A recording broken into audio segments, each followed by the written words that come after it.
أعوذ بالله من الشيطان الرجيم بسم الله الرحمن الرحيم فما لكم في المنافقين فئتين والله أركسهم بما كسبوا أتريدون أن تهدوا من أضل الله ومن يضلل الله فلن تجد له سبيلا ودوا لو تكفرون كما كفروا فتكونون سواء فلا تتخذوا منهم أولياء حتى يهاجروا في سبيل الله فإن تولوا فخذوهم واقتلوهم حيث وجدتموهم ولا تتخذوا منهم وليا ولا نصيرا إلا الذين يصلون إلى قوم بينكم وبينهم ميثاق أو جاءوكم حصرت صدورهم أن يقاتلوكم أو يقاتلوا قومهم ولو شاء الله لسلطهم عليكم فلقاتلوكم فإن اعتزلوكم فلم يقاتلوكم وألقوا إليكم السلم فما جعل الله لكم عليهم سبيلا ستجدون آخرين يريدون أن يأمنوكم ويأمنوا قومهم كلما ردوا إلى الفتنة أركسوا فيها فإن لم يعتزلوكم ويلقوا إليكم السلم ويكفوا أيديهم فخذوهم واقتلوهم حيث ثقفتموهم وأولئكم جعلنا لكم عليهم سلطانا مبينا صدق الله العلي العظيم صدق رسوله النبي الكريم.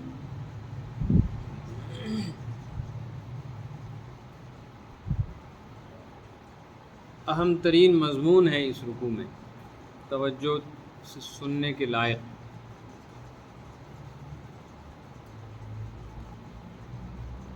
اس کا ترجمہ اور تشریح بیان کرنے سے پہلے ضروری ہے کہ اس کا خلاصہ پیش کیا جائے۔ یہ بات ذہن میں رکھنی چاہیے کہ مسلمانوں کو سب سے زیادہ نقصان یہودیوں میں سے منافقین کے ذریعے پہنچا۔ سبھی یہودیوں سے زیادہ تر نقصان منافقوں، جو یہودیوں کا ایک ٹولہ ہے، ان سے پہنچا۔ اور منافق قرآن کی اصطلاح میں الگ ہے، حدیث کی اصطلاح میں الگ ہے۔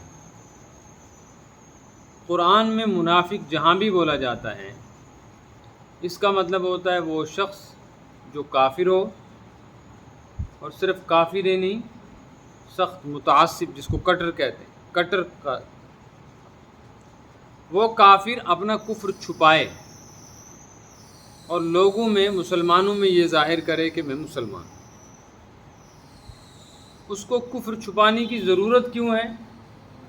اس لیے کہ وہ اس راستے سے مسلمانوں میں داخل ہو کر ان کو داخلی اعتبار سے نقصان پہنچانا ہے، اندر گھس کے نقصان پہنچانا۔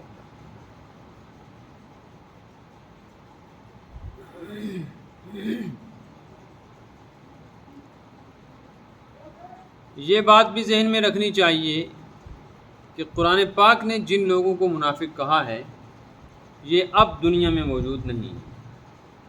یہ صرف اسی وقت تھے جب تک نبی پاک صلی اللہ علیہ وسلم اس دنیا میں تشریف فرما تھے۔ آپ دنیا سے تشریف لے گئے، اب تو بس دو ہی جماعتیں ہیں، مسلمان اور غیر مسلم۔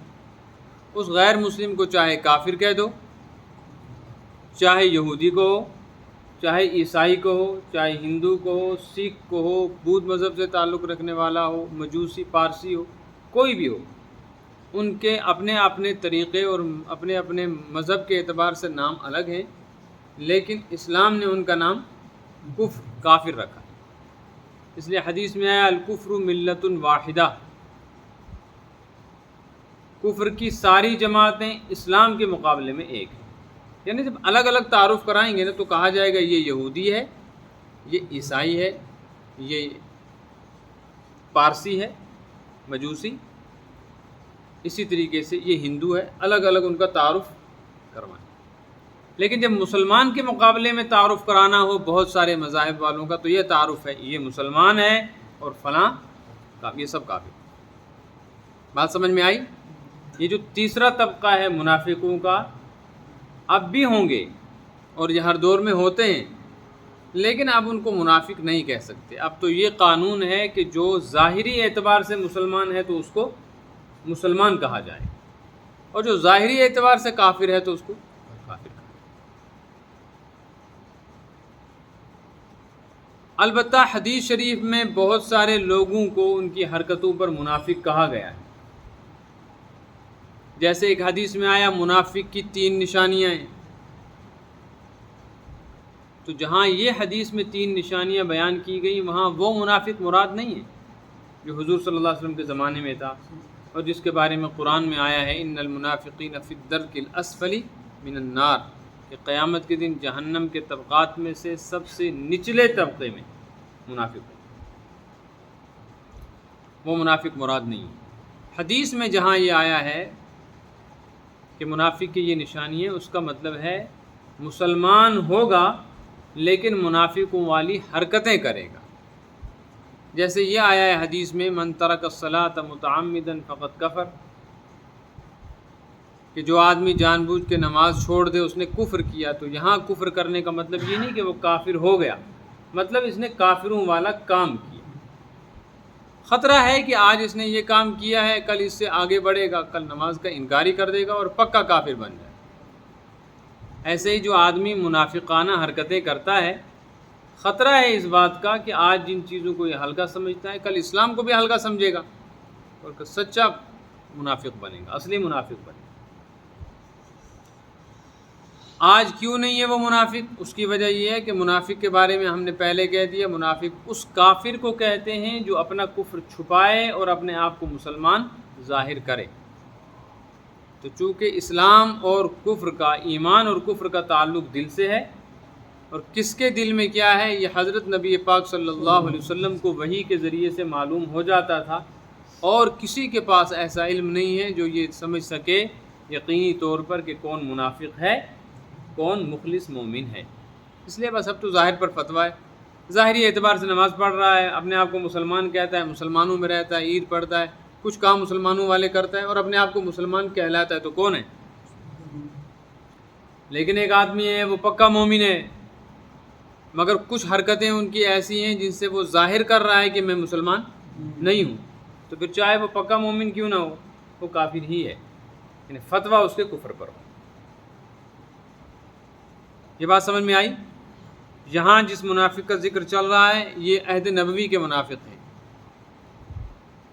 منافقوں کے بارے میں صحابہ کرام علیہم الرضوان کو غلط فہمی ہوتی تھی، یعنی دھوکہ دیا جاتا تھا اپنے مسلمان ہونے کا، وہ چاہتے تھے کہ کسی کو پتہ نہ چلے، اس لیے اکثر صحابہ کو پتہ نہیں چلتا تھا کہ منافق کون ہے پکا مخلص، بلکہ جو حضور صلی اللہ علیہ وسلم کی مجلس میں آ جاتا تھا، کلمہ پڑھتا تھا، نماز پڑھتا تھا، صحابہ سب کے سب اس کو کیا سمجھتے تھے؟ مسلمان۔ لیکن آپ صلی اللہ علیہ وسلم کو وحی کے ذریعے سے معلوم ہو جاتا تھا کہ اس مجلس میں کون کون منافق ہیں، اور آپ نے بعض حضرات کو بعض لوگوں کے نام بھی بتا رکھے تھے، اور ایک صحابی ہیں حضرت حذیفہ بن یمان رضی اللہ عنہ، ان کو صاحب السر کہا جاتا ہے، حضور صلی اللہ علیہ وسلم کے رازدار۔ ان کو اللہ کے رسول صلی اللہ علیہ وسلم نے تمام منافقوں کے نام بتا رکھے تھے کہ کون کون منافق ہیں، اس لیے صحابہ ان سے پوچھا کرتے تھے کہ آپ کو اللہ کے رسول صلی اللہ علیہ وسلم نے منافقوں کے نام بتا رکھے ہیں، ہمارا نام تو نہیں ہے اس میں۔ حضرت عمر کے بارے میں آتا ہے، حضرت عمر رضی اللہ تعالیٰ عنہ نے حضرت حذیفہ سے پوچھا، حذیفہ تم کو نبی پاک صلی اللہ علیہ وسلم نے بتا رکھا ہے کہ کون کون منافق ہے اور کون مخلص ہے، بتلاؤ میرا نام تم کو منافقوں کی فہرست میں بتایا ہے یا نہیں؟ کتنا ڈرتے تھے، اور یہ ہے بڑی گندی چیز۔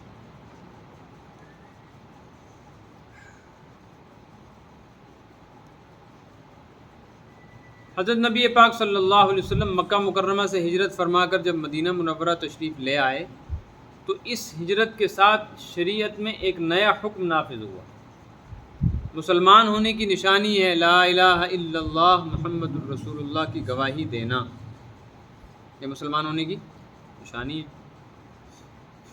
اسی طرح اس وقت ایک ملک چھوڑ کے دوسرے ملک میں چلے جانے کو ہجرت کہتے ہیں۔ کیا کہتے ہیں؟ ہجرت کا مطلب ہے چھوڑنا، اور ہجرت سے مراد کوئی بھی چیز چھوڑنا، جیسے حدیث میں آیا المہاجر من ہجر ما نہی اللہ عنہ۔ اصل مہاجر اور ہجرت کرنے والا وہ ہے جو اس کام کو، اس عمل کو، اس بات کو چھوڑ دے جس کو اللہ نے روک رکھا ہے، منع کر رکھا ہے۔ اللہ نے جن چیزوں سے منع کیا ان کو چھوڑ دینا کیا ہے؟ ہجرت۔ اصل میں ہجرت کا مطلب ہے چھوڑنا، لیکن شریعت کی زبان میں اب ہجرت کا مطلب ہو گیا اپنے دین کو بچانے کے لیے اپنا وطن چھوڑ کر اجنبی جگہ میں جا کر رہنا جہاں دین محفوظ رہے، جیسے حضرت نبی پاک صلی اللہ علیہ وسلم کے ساتھ حضرات صحابہ نے مکہ مکرمہ چھوڑ دیا اور مدینہ منورہ جا کر رہنے لگے۔ یہ اسلام کی پہلی ہجرت ہے، یہ عظیم الشان ہجرت ہے۔ صرف اتنا ہی نہیں بلکہ پوری دنیا میں جہاں جہاں مسلمان تھے اعلان کر دیا گیا تھا کہ جو مسلمان جہاں ہے وہ کہاں پہنچے؟ مدینہ منورہ۔ اس وقت اس دور میں مسلمان ہونے کی نشانی جہاں یہ تھی کہ لا الہ الا اللہ پڑھے، گواہی دے کلمہ شہادت کی، وہاں یہ بھی مسلمان ہونے کی لازمی علامت تھی کہ ہجرت کر کے مدینہ منورہ آئے۔ جو مسلمان ہجرت کر کے مدینہ منورہ نہیں آئے ان کا اسلام مشکوک سمجھا گیا جب تک کہ وہ مدینہ نہیں پہنچ گئے، الا یہ کہ وہ پہنچنا چاہتے تھے لیکن رکاوٹوں کی وجہ سے نہیں پہنچ سکے، قید ہو گئے، پکڑ لیے گئے، وہ تو مستثنیٰ ہیں، وہ الگ ہیں۔ باقی جو لوگ پہنچ سکتے تھے مدینہ منورہ چھپ کر، بھاگ کر، پھر بھی وہ نہیں آئے، چاہے وہ مسلمان ہی کیوں نہ ہوں۔ صحابہ کے نزدیک وہ مشکوک لوگ تھے۔ آپ صلی اللہ علیہ وسلم جب ہجرت کر کے مدینہ منورہ پہنچے تو بہت سارے لوگ مدینہ آ گئے مسلمان، ان میں مکہ کے کچھ لوگ ایسے بھی آئے جو مسلمان نہیں تھے، لیکن وہ مکہ مکرمہ میں کسی وجہ سے مسلمانوں کے ساتھ رہتے تھے، یا قرب و جوار کے علاقوں سے، آس پاس کے علاقوں سے اکا دکا کوئی آدمی یہ سوچ کر کہ ایک نیا شہر بسا ہے، ایک نیا مذہب ہے، چلو چلتے ہیں، جب ان کو کوئی فائدہ ہوگا تو ہمیں بھی اس میں سے تھوڑا سا حصہ مل جائے۔ وہ بھی آ کر رہنے لگے تو صحابہ ان کو کیا سمجھتے تھے؟ مسلمان۔ اس دوران کچھ حالات پیش آئے، جنگ ہوئی بدر، اس کے فوراً بعد احد۔ تو احد کے موقع پر شروع میں 1000 آدمی آپ صلی اللہ علیہ وسلم کے ساتھ نکلے، وہ آپ نے پیچھے تفصیل پڑھ لی ہے۔ 1000 میں سے 300 منافق تھے اور 700 صحابہ تھے، کچھ کم زیادہ، کتابوں میں یہ تعداد لکھی ہے۔ ممکن ہے 700 کچھ ہوں یا 600 کچھ ہوں صحابہ، 700 سے کچھ کم یا زیادہ، یعنی 2/3 مسلمان تھے اور 1/3 لگ بھگ منافق۔ تو انہوں نے بھرپور کوشش کی کہ جنگ احد نہ ہو، ہمیں باہر نہ جانا پڑے، ہم بچ جائیں، لیکن فیصلہ ہو گیا اور آپ صلی اللہ علیہ وسلم جنگ کے لیے نکلے۔ جب ان نے دیکھا کہ یہ جنگ کے لیے نکل چکے ہیں تو بس آدھے راستے سے واپس مڑ گئے، ان کا کفر کھل گیا۔ جب ان نے یہ حرکت کی نا تو بہت سارے لوگ جو نقلی مسلمان بنے ہوئے اپنا پیٹ پالنے کے لیے وہاں بیٹھے تھے، ان کو بہانہ مل گیا، انہوں نے سوچا ہم یہاں کیا کریں، اب تو یہاں ہر آئے دن لڑائی ہوگی، ہمیں بھی مکہ مدینہ چھوڑ کر اپنے علاقوں میں چلے جانا۔ یہ جو لوگ وہاں سے نکل گئے یہ منافق تھے، کیونکہ ہجرت کے بعد اب یہ مدینہ چھوڑنے کی اجازت تھی ہی نہیں جب تک کہ اللہ کے رسول اجازت نہ دیتے۔ یہ نکل گئے تو پیچھے مسلمانوں میں تشویش پیدا ہوئی۔ بعض لوگوں نے کہا فلاں فلاں چلا گیا ہے، وہ تو کافر ہے، وہ تو منافق تھا، اور بعض صحابہ کہنے لگے کہ نہیں، کلمہ پڑھا ہے، نمازیں پڑھی ہیں، صرف یہ ہے کہ مدینہ میں رہتے نہیں ہیں، مدینہ کو چھوڑ کے چلے گئے تو ان کو منافق اور کافر کیسے کہیں؟ آئی بات سمجھ میں آیا؟ اس پر آیت نازل ہوئی، اور اس آیت میں یہ تنبیہ کی گئی کہ اسلام ایک اٹل نظام ہے، جس کو یہ لازم کر دے وہ چیز لازم، جس کو یہ لازم نہ کرے وہ چیز لازم نہیں۔ اگر اس وقت ہجرت کو اسلام کی، مسلمان ہونے کی علامت قرار دیا گیا ہے، تو جیسے لا الہ الا اللہ محمد الرسول اللہ پڑھنے والا مومن ہوگا، ایسے ہی مومن اس کو کہیں گے جو ہجرت کر کے مدینہ میں آ کر رہنے لگے۔ جو آدمی مدینہ منورہ آنے کے بعد مدینہ چھوڑ کے چلا جائے، کوئی رو رعایت اللحاظ داری نہیں ہے، چاہے اس نے حضور کے پیچھے نمازیں پڑھی، چاہے کلمے پڑھے، چاہے قرآن سیکھا، یہ جب مدینہ میں رہنے کے لیے تیار نہیں ہے تو شریعت کا لازمی حکم اس نے چھوڑ دیا ہے۔ جب علامت ہی نہیں پائی جا رہی ہے پھر یہ مسلمان کیسا؟ یہ پکا منافق۔ فَمَا لَكُمْ فِي الْمُنَافِقِينَ فِئَتَيْنِ، تمہیں کیا ہو گیا قرآن کے مسلمانوں سے؟ یہ اس طبقے سے کہا جاتا ہے جو ذرا نرم رویہ رکھتے تھے۔ تمہیں کیا ہو گیا؟ فِي الْمُنَافِقِينَ فِئَتَيْنِ، منافقوں کے بارے میں تمہاری دو جماعتیں بن گئی ہیں۔ منافقوں کو کچھ لوگ کہہ رہے ہیں یہ منافق ہے اور کچھ کہتے ہیں منافق، حالانکہ یہ تو منافق ہیں۔ سب کو کیا کہنا چاہیے؟ منافق کہنا چاہیے۔ وہ ہماری جماعت سے اٹھ کے چلا گیا، ہمارا ہے ہی نہیں، حالانکہ واللہ ارکسہم بما کسبوا، جو ان نے بری حرکتیں کی ہیں ان کی وجہ سے اللہ نے ان کو پلٹا دیا۔ ان کی نیتیں ہی خراب تھیں، ان کے ارادے ہی برے تھے، ان کے اپنے ذاتی اغراض اور مقاصد تھے، ان نے اللہ کے لیے کوئی وطن تھوڑا چھوڑا تھا۔ اس لیے بما کسبوا، جو ان کی نیتیں تھیں، جو ان کے ارادے تھے، جو ان کی بری حرکتیں تھیں، ارکسہم، اس کی نحوست یہ پڑی کہ یہ واپس پلٹ گئے۔ کس کی طرف؟ نہیں، کفر کی طرف کہاں واپس پلٹے، کافر تو وہ تھے ہی، اسلام دشمنی کی طرف۔ ابھی تک اسلام دشمنی چھپی ہوئی تھی، یہ مطلب۔ اتریدون ان تہدوا من اضل اللہ، اب اللہ پاک مسلمانوں سے فرماتے بھائی اللہ نے جس کو گمراہ کر دیا، جس کی راہ اللہ نے بھٹکا دی، تم کیا چاہتے ہو زور زبردستی اس کو ہدایت دو گے؟ مطلب یہ ہے جو کافر ہیں تم کیا زور زبردستی ان کو مسلمان ثابت کرنا چاہتے ہو؟ یہ ہیں ہی کافر۔ اب یہاں یہ سوال ہے کہ اللہ نے کیسے ان کی راہ بھٹکائی، اللہ نے کیسے گمراہ کیا؟ اللہ تو گمراہ نہیں کرتا، اللہ تو ہدایت دیتا، اللہ ہدایت چاہتا۔ تو اس میں پیچھے بات ہو چکی ہے کہ اللہ تعالیٰ چاہتے ہیں کہ ہدایت پر آئیں لوگ، لیکن یہ اللہ کی چاہت ایسی ہے، یہ اللہ کے ارادے کے تابع۔ کس کے تابع؟ یعنی ایک ہوتی ہے انسان کی چاہت اور ایک ہوتا ہے ارادہ۔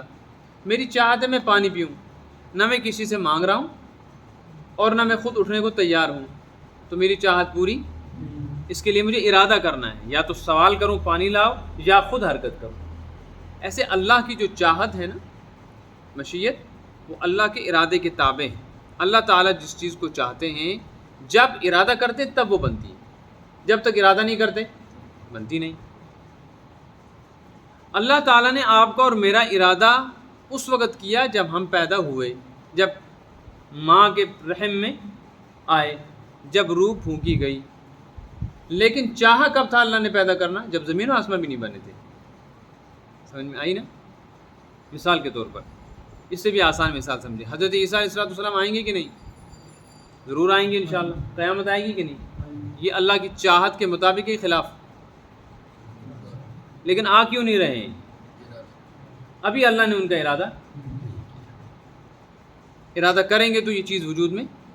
انما امرہ اذا اراد شیئا ان یقول له کن فیکون، اللہ تعالیٰ جب کسی چیز کو وجود دینا چاہتے ہیں نا، ارادے کے اعتبار سے، علم تو پہلے ہی اللہ کو، لیکن جب اپنے علم کے مطابق کسی چیز کو وجود اور شکل دینا چاہتے ہیں، فرماتے ہیں پیدا ہو، فیکون، وہ پیدا۔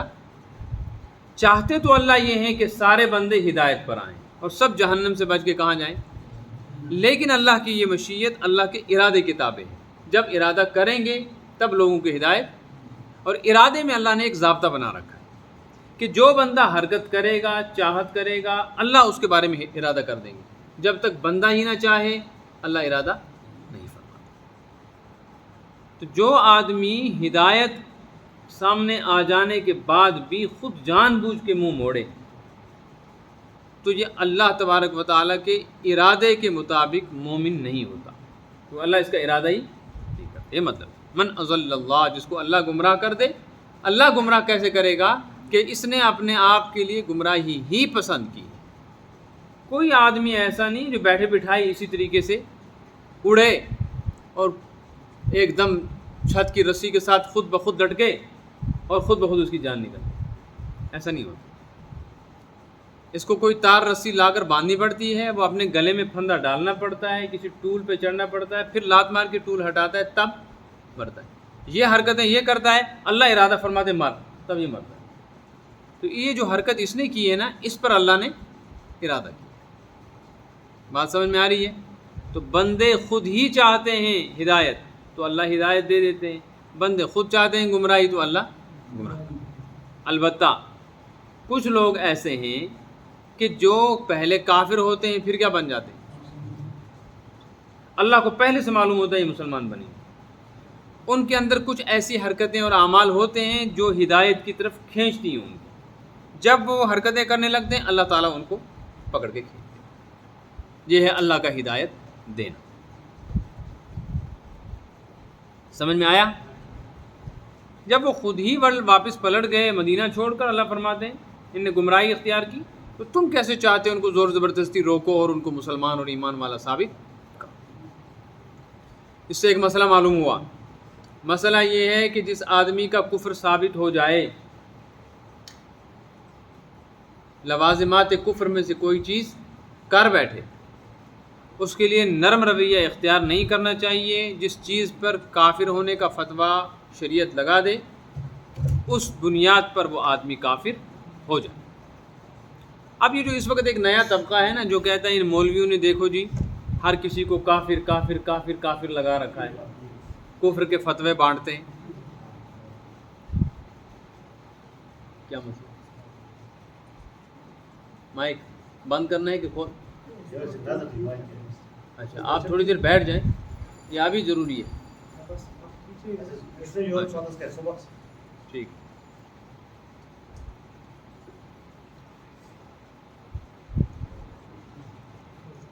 تو جس آدمی سے کوئی ایسا عمل سرزد ہو جس کی وجہ سے ان پر کفر کا فتویٰ شریعت لگاتی ہو، تو اس فتوے کی بنیاد پر اس کو کافر قرار دیا جائے گا، لحاظداری نہیں کی جائے گی۔ وَمَن يُضْلِلِ اللَّهُ، جو اللہ کے علم کے مطابق گمراہ ہو جائے، فَلَن تَجِدَ لَهُ سَبِيلًا، تم کو ہرگز اس کے لیے ہدایت کا راستہ نہیں مل سکتا، تم نہیں دیکھ سکتے کبھی یہ آدمی ہدایت پر آئے۔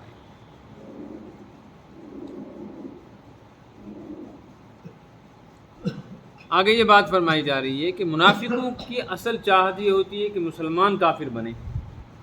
منافق یہ چاہتا ہے مسلمان اسلام کو چھوڑ دے۔ جو تمہارے کافر بنانے کی فکر میں لگا ہوا ہے وہ خود کیسے مسلمان ہوگا؟ جو چاہتا ہے کہ مسلمان تباہ ہوں، مسلمان برباد ہوں، مسلمان کفر اختیار کریں، تو وہ خود کیسے مومن بنے گا؟ ودو، یہ منافق تو یہ چاہتے ہیں لو تکفرون کما کفروا، کہ جیسے وہ کافر ہوئے ایسے تم بھی کافر ہو۔ منافق یہ چاہتے ہیں۔ پھر کیا ہوگا فائدہ؟ فتکونون سواء، وہ چاہتے ہیں سب برابر ہو جائے، ہماری طرح ہو جائے، ہے نا؟ پورے ملک میں ایک مذہب، آواز چلتی ہے نا، پورے ملک ایک دھرم، ایک بولی، ایک آواز، ایک قوم، ایک مذہب، وہ سب کو برابر کرنا چاہتے ہیں۔ کیا کرنا چاہیے ایسے لوگوں کے ساتھ رویہ؟ فرمایا فلا تتخذوا منهم اولیاء، ان کو اولیاء مت بناؤ۔ اولیاء کے بہت سارے معنی ہیں، اولیاء ولی سے بنا ہے، ولی کے معنی ذمہ دار کے بھی ہوتے ہیں، آقا اور مالک کے بھی ہوتے ہیں، ولی کے معنی دوست کے بھی ہوتے ہیں، ولی کے معنی حمایتی کے بھی ہوتے ہیں، مددگار، بہت سارے معنی۔ یہاں اولیاء، جہاں قرآن کہتا ہے کافروں کو اولیاء مت بناؤ، یہود و نصارہ کو اولیاء مت بناؤ، وہاں مطلب کیا ہے اولیاء بنانے کا؟ یہ بھی لوگ سمجھتے نہیں۔ اس کو بھی سمجھنا چاہیے۔ قرآن نے اس بات سے منع کیا ہے کہ جو معاملہ مسلمان کے ساتھ کرنا چاہیے، یہ مسلمان کے علاوہ کسی دوسرے کے ساتھ نہ کیا جائے۔ بس یہی مطلب ہے کہ کافروں کو اولیاء مت بناؤ۔ جو ہمدردی، جو محبت، جو احترام مسلمان کے ساتھ ہونا چاہیے، یہ غیر مسلم کے ساتھ، ہاں انسانی حقوق کے سلسلے میں برابری ہے، ان کو نقصان نہ پہنچاؤ، ان کی روزی روٹی بند نہ کرو، ان کے ساتھ کوئی ایسا معاملہ مت کرو کہ ان کا امن اور سکون تباہ ہو۔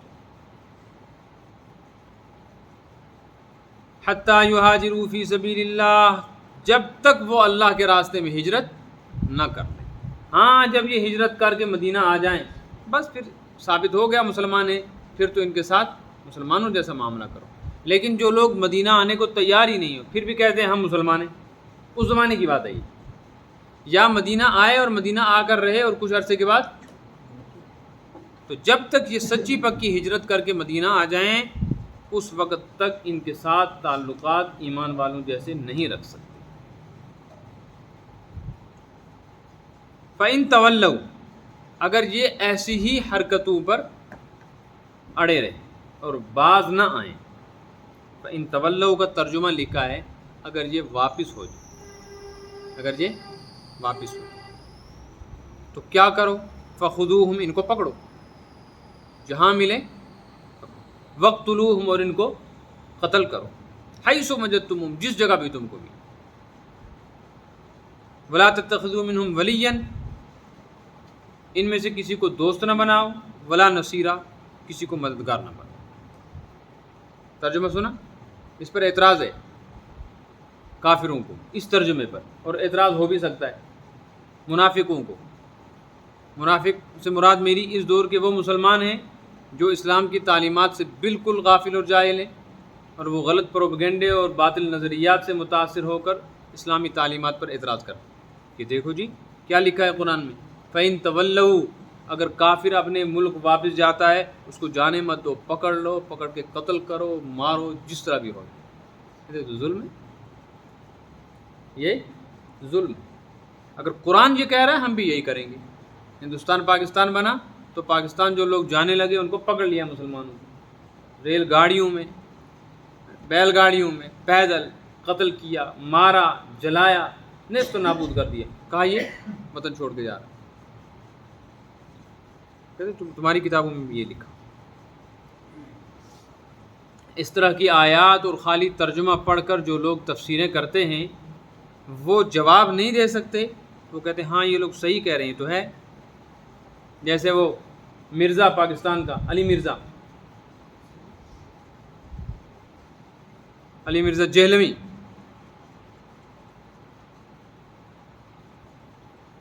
اللہ رحم کرے، مجھے خطرہ ہے کہیں وہ مرزا قادیانی کی طرح، مرزا جہنمی کی طرح، مرزا جیل میں بھی کہیں مرزا جہنمی نہ بن جائے۔ یہ وہ لوگ ہیں جو قرآن پاک پر ہونے والے اعتراضات کا جواب عقل سے دینے کی کوشش کرتے ہیں، عقل کے پاس ہے نہیں۔ اصل میں تولو کا مطلب ہے واپس پھرنا، تو واپس لوٹنے کا خالی یہی مطلب تھوڑا ہی ہے اس علاقے سے دوسرے میں واپس جانا۔ مطلب یہ ہے یہ کافر لوگ پہلے یہ حرکت کرتے تھے کہ اسلام کے خلاف سازشیں کرتے تھے اور مسلمانوں کو نقصان، اگر یہ حرکتوں کی طرف واپس لوٹیں تب یہ معاملہ کیا۔ باقی پرامن طریقے پر گھر جا رہے ہیں، اپنا چھوڑ کے جا رہے ہیں، کوئی حرج نہیں، ہم کوئی راستہ روکتے۔ اس لیے جو لوگ مدینہ منورہ سے واپس گئے ان کو نہیں روکا گیا، تو جانا چاہ جاؤ۔ البتہ یہ کافر حربی یعنی کافروں کی قسمیں ہیں۔ ایک کافر ہے جو کافر ہے لیکن مسلمانوں کے ساتھ کوئی لڑائی نہیں، کچھ نہیں، بس رہ رہا ہے جیسے یہاں پنڈت رہتے تھے۔ ایک ہے کافر حربی جو مسلمانوں کے خلاف اس وقت میدان میں، جیسے یہاں ملک کی صورتحال بنائی جا رہی ہے حکومتی سطح پر۔ حرب کا مطلب جنگ۔ کافر حربی کے لیے شرعی حکم یہ ہے کہ اس کو بخشا نہیں جائے گا اور عام کافر کے ساتھ چھیڑ چھاڑ نہیں، بلکہ اس کو باضابطہ پناہ دی جائے گی، اس کے حقوق دیے جائیں گے۔ اگلے رکوع میں تو عجیب بات آ رہی ہے، اگر کافر کو بھی کسی نے قتل کر دیا مسلمان نے تو اس پر بھی شرعی سزا ہے۔ اس سے ایک بات معلوم ہو گئی کہ اسلام کفر کے خلاف تلوار اٹھانے کی اجازت نہیں دیتا۔ کفر کے خلاف تلوار، ہاں اسلام کو نقصان پہنچانے والی، سازش کرنے والی جو ذہنیت ہے اور جو لوگ مسلمانوں کو ختم کرنے کے لیے برسر پیکار ہیں، اسلام ان کو مٹانے کو کہے۔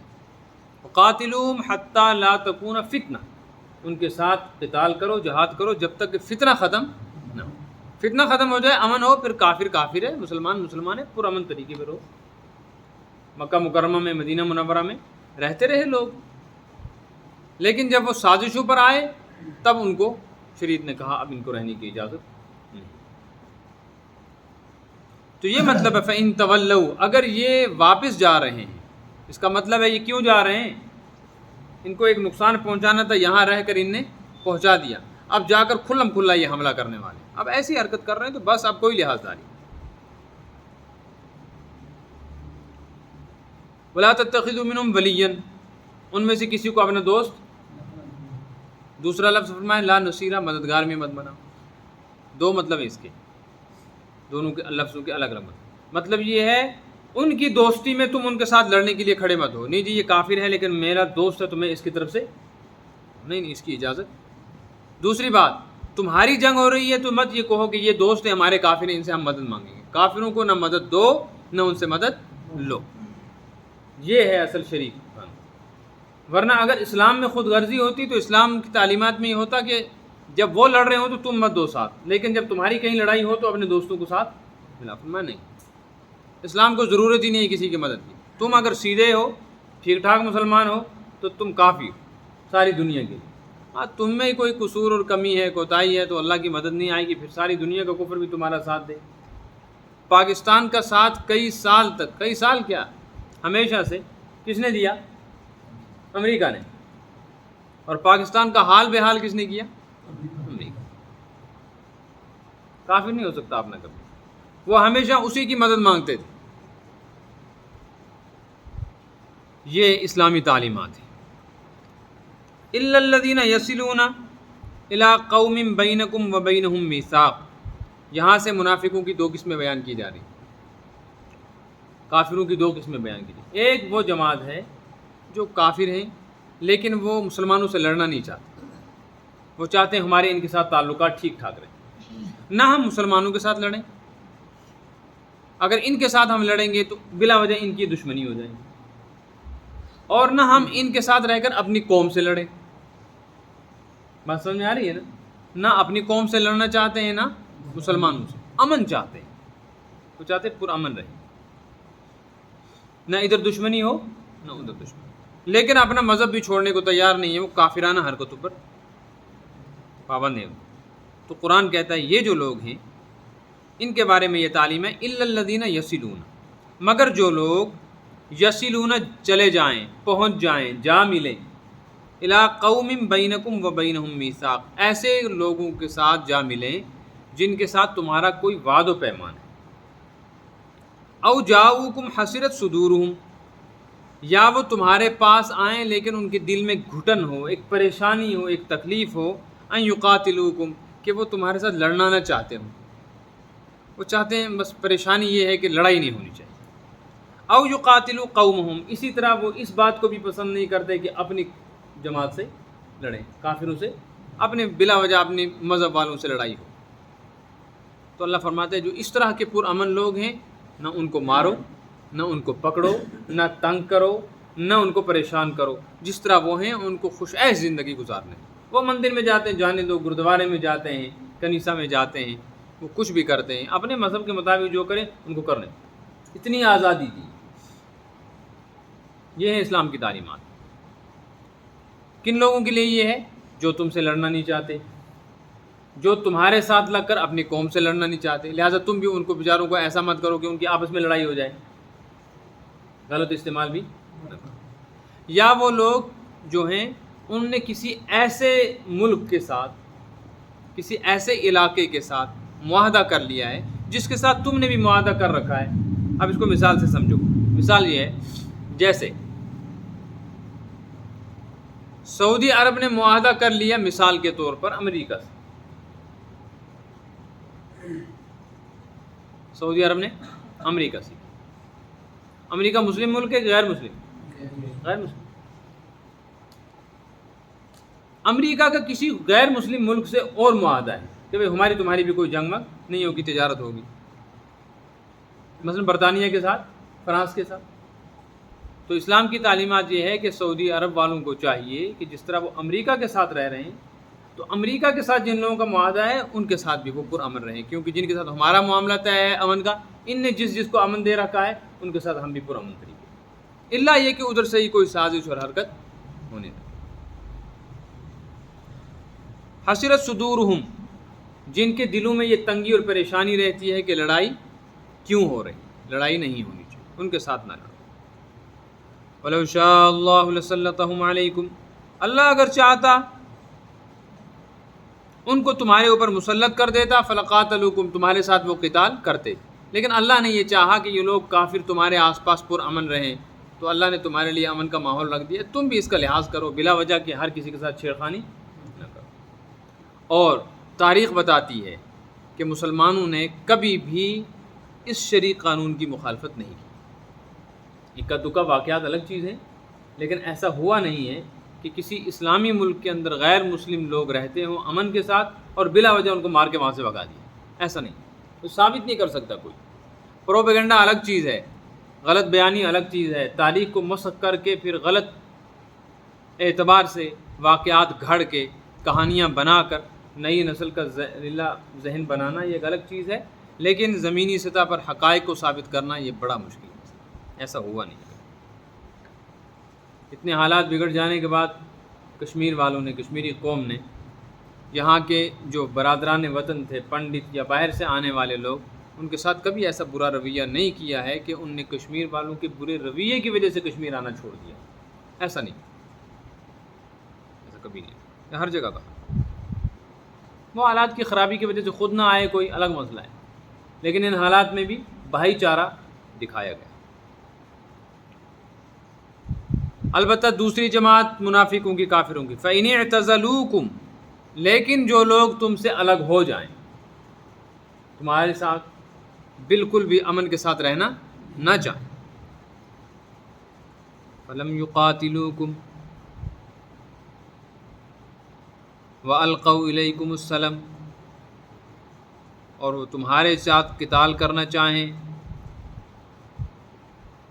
فلم یقات نہیں، فَإِنِ اعْتَزَلُوكُمْ، پھر اگر وہ تم سے الگ ہو جائیں، یعنی یہ لوگ جو ہیں تمہاری جنگ وغیرہ سے الگ ہو جائیں، تمہارے ساتھ جنگ اور لڑائی نہ کریں، پرامن طریقے پہ رہیں، فلم یقاتلوکم، نہ تو تمہارے ساتھ لڑائی کریں، امن کے ساتھ رہیں، وَأَلْقَوْا إِلَيْكُمُ السَّلَامَ، اور تمہاری طرف سلامتی ڈال دیں، کیا مطلب؟ تم کو بھی اپنی طرف سے معمون رکھیں کہ نہ تم ہمیں تکلیف پہنچاؤ نہ ہم تمہیں تکلیف، نہ ہم تمہارے ساتھ لم یقاتلوکم لڑائی کرتے ہیں، نہ تم ہمارے ساتھ لڑائی کرتے۔ فَمَا جَعَلَ اللَّهُ لَكُمْ عَلَيْهِمْ سَبِيلًا، تمہارے لیے اللہ نے ان کے اوپر کوئی راہ نہیں رکھی، یعنی اللہ نے تم کو یہ اجازت نہیں دی ہے کہ زور زبردستی ان کو پریشان کرو، تنگ کرو، ان سے گھر چھین لو، ان کی زمینیں جائیدادیں چھین لو، ان کو مار داڑو کہ یہاں سے نکال دو، اس کی اجازت شریعت نے۔ ستجدون آخرین، لیکن تمہیں نظر آئے گا، ملے گا، تم کو محسوس ہوگا، پاؤ گے تم آخرین، کچھ اور بھی کافر ایسے بھی ملیں گے شر پسند، یریدون ان یامنوکم ویامنوا قومہم، جو یہ چاہتے ہیں تم سے بھی امن میں رہیں، اپنی قوم سے بھی، یعنی وہ بیچ میں بیٹھے ہیں، وہ چاہتے ہیں نہ تو ہمیں یہاں سے کوئی تکلیف پہنچے نہ ادھر سے، ادھر آ گئے تو ان کے ہو گئے، ادھر چلے گئے تو ان کے ہو گئے، لیکن یہ موقع کے انتظار میں رہتے، کلما ردوا الی الفتنہ، جب ان کو فتنے کی طرف واپس لوٹایا جاتا ہے، یعنی جب حالات بنتے ہیں جنگ کے، لڑائی کے، فتنے فساد کے، اور کی صوفیہ بس پلٹ جاتے ہیں ایک دم، جیسے اس ملک میں ہوا، اچھی طریقے سے امن سے رہ رہے تھے، اچانک ملک کی سطح پر حالات خراب ہوئے، ہندو مسلم ہوا تو سارے ملک کے اکثر غیر مسلم محاذ بنا کر کھڑے، ساری بھائی چارگی اور وہ 70-80 سال سے ایک دوسرے کے ساتھ رہنا، وہ سب کچھ بھول گئے۔ جہاں ایسے حالات بنے، ڈنڈے لے کر، تلواریں لے کر، پتھر لے کر، چھلے لے کر نہتے مسلمانوں پر انہوں نے ظلم و زیادتیاں کی۔ فَإِن يَعْتَزِلُوكُمْ وَيُلْقُوا إِلَيْكُمُ السَّلَامَ وَيَكُفُّوا أَيْدِيَهُمْ، لیکن اگر وہ تم سے علیحدہ نہ ہوں، تم کو نہ چھوڑیں، مطلب یہ ہے تمہارے ساتھ شرارت نہ چھوڑیں، علیحدگی اختیار کرنے کا مطلب ہے تمہارے ساتھ بری حرکتوں کو چھوڑنے کے لیے تیار نہ ہو، اپنی ان بری حرکتوں سے علیحدہ نہ ہو، وَيُلْقُوا إِلَيْكُمُ السَّلَامَ، نہ تمہارے لیے سلامتی چھوڑیں، نہ تم کو امن سے رہنے دیں، وَيَكُفُّوا أَيْدِيَهُمْ، نہ اپنے ہاتھ روکیں، بلکہ سوچتے ہیں کہیں ملے تو ہم یہ کریں وہ کریں، تو ایسے لوگوں کے بارے میں شریعت کہتی خذوہم، ان کو تم بھی مت چھوڑو، پکڑو جہاں ملتے ہیں تم، کبھی ان کی باری کبھی ہماری، چپ چاپ بیٹھنا نہیں ہے۔ کیا کرنا ہے پھر کہ نہیں خود کچھ نہیں کرنا، تمہارے اوپر کوئی حملہ کر دے، وہ 50 ہیں اور تم اکیلے ہو، تو یہ نہیں کہنا میں اکیلا ہوں میں کیا کروں، اب جو ہوگا سو ہوگا، نہیں، اکیلے ہو تو جتنا کر سکتے ہو وہ، پتھر ہی صحیح، لکڑی ہی صحیح، ڈنڈا ہی صحیح، دشمن حملہ کر رہا ہے تو اگر کوئی آدمی بہت سارے کتوں کے درمیان پھنس جائے، جنگل کے درندوں کے درمیان پھنس جائے اور اکیلا ہو، اس کو یہ یقین ہو کہ مجھے یہ چھوڑیں گے، تب بھی وہ آخری سانس تک اپنے آپ کو بچانے کی کوشش کرتا ہے، وہ کرنا چاہیے۔ وقتلوہم، وہ تمہارے ساتھ لڑتے ہیں، تم بھی ان کے ساتھ لڑو، لیکن شرط یہ ہے جب وہ ایسا کریں تب، حیث ثقفتموہم، جہاں بھی ایسا تمہیں ملے، چاہے تمہارے اپنے ملک میں آ کر وہ کریں، یا تم کو کہیں راستے میں سفر میں پکڑ لیں، یا کسی جگہ بھی ان کا وار چلے اور تم پر حملہ کریں، تو تم بھی جواب دو اولئکم، یہی وہ طبقہ ہے کافروں کا، جعلنا لکم علیہم سلطان مبینہ، تم کو ہم نے ان کے اوپر پوری قوت دے دی ہے، پوری قوت کا مطلب ہے ہم نے اجازت دی ہے کہ یہاں اپنے ہاتھ پیر چلا۔ اس سے معلوم ہوا کہ ایک بات یہ معلوم ہو گئی، اسلام کفر کے خلاف تلوار اٹھانے کی اجازت نہیں دیتا، اسلام شر کو روکنے کے لیے تلوار اٹھانے کی اجازت دیتا، فتنہ فساد۔ جب غیر مسلموں کی طرف سے ایسے حالات بن جائیں، یہودی ہوں، عیسائی ہوں، دنیا کا کوئی مذہب ہو، تو پھر اپنا دفاع کرنے کے لیے اسلام نے اجازت دی ہے، ان کے ساتھ مقابلہ کیا۔ نمبر 2، اسلام یہ تعلیم بھی دیتا ہے کہ جو لوگ امن کے ساتھ تمہارے ساتھ رہنا چاہتے ہیں ان کو امن کے ساتھ رہنے دو، لیکن اس کے باوجود ایک بات یاد رکھو، ایک درجہ مسلمانوں کے ساتھ تعلقات کا ہے، ایک غیر مسلموں کے ساتھ تعلقات کا ہے۔ انسانی حقوق میں غیر مسلم اور مسلمان برابر ہیں، اور انسان کے ساتھ ساتھ مسلمان ہونے کی وجہ سے مسلمان کا مسلمان کے اوپر حق زیادہ ہے، اس کے حقوق زیادہ ہیں۔ تیسری بات یہ معلوم ہو گئی کہ اگر تمہارے اوپر زبردستی جنگ تھوپ دی جائے اور تم کو مجبور کر دیا جائے تو پھر تم اپنی کمی زیادتی کو مت دیکھو، جیسی بھی حالت ہو پھر اپنا بچاؤ کرنے کے لیے تم کو میدان میں اترنا چاہیے، اللہ تعالیٰ کی مدد کے ساتھ۔ صدق اللہ العلی العظیم، اللہم آنس وحشتنا فی قبورنا بالقرآن العظیم، ونجنا یوم القیامت بالقرآن الکریم، اللہم علمنا القرآن وفقہنا فی الدین، وذکرنا من القرآن ما نسینا وعلمنا منہ ما جہلنا، وارزقنا تلاوتہ آناء اللیل وآناء النہار، واجعلہ حجۃ لنا ولا تجعلہ حجۃ علینا برحمتک